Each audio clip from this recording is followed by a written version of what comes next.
Howdy. So I've been wanting to make a video for a while, and I've attempted, but there's just so much going on that it's been very difficult for me to put my thoughts together. But this is definitely something that I do want to talk about.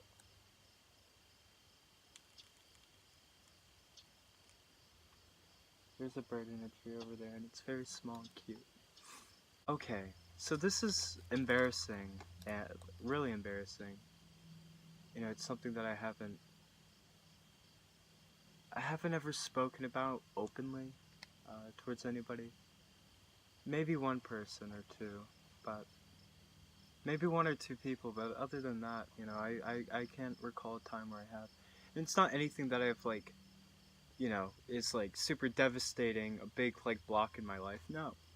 But it is something that I've conquered before. My coping mechanism was daydreaming, and it really didn't stop until, you know, I jumped on a train and decided to toke some DMT. That's very extreme saying that, but that's just me being honest. There's 4 or 5 months where I was around people that I didn't want to be around.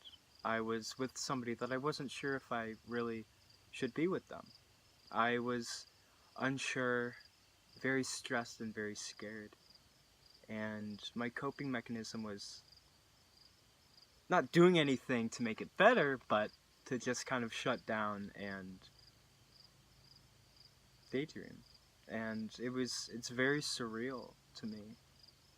And it probably sounds very surreal to whoever's watching this, but it's important for me to address this.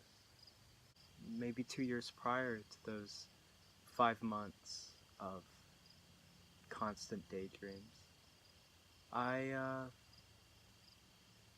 wasn't daydreaming. I conquered that. During my early teenage years, I found myself daydreaming a lot. But there definitely was a period of time where I conquered that and I wasn't doing so. But those 5 months of me returning to that state of mind, you know, I've learned a lot from it and I don't regret it at all. And even though it's embarrassing, I understand why. That it was a coping mechanism. And a lot of that was rooted by not letting go of a very small and temporary event that totally affected my life at the time. And, you know, it was something that I felt very trapped with, something that I wasn't sure how to open up. I found myself feeling very depressed. And of course, no situation is black and white. I could, you know, me talking about any situation, it can definitely be very universal in a sense where I could go on and on and on because there are so many layers that it's endless. But I'm very, very glad that, you know, I was able to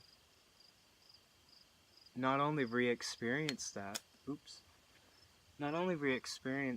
but to also gain more of an understanding of myself. A lot of that daydreamingness is totally the opposite of being mindful. You know, you're not being in the moment. It's not anything necessarily ego-based, but it's definitely just places I'd rather be.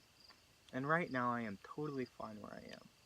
I love where I am, and I love what brought me here. You know, it's important to stay humble. Sit down. Because it's something that, you know, I'm definitely reflecting and looking back on.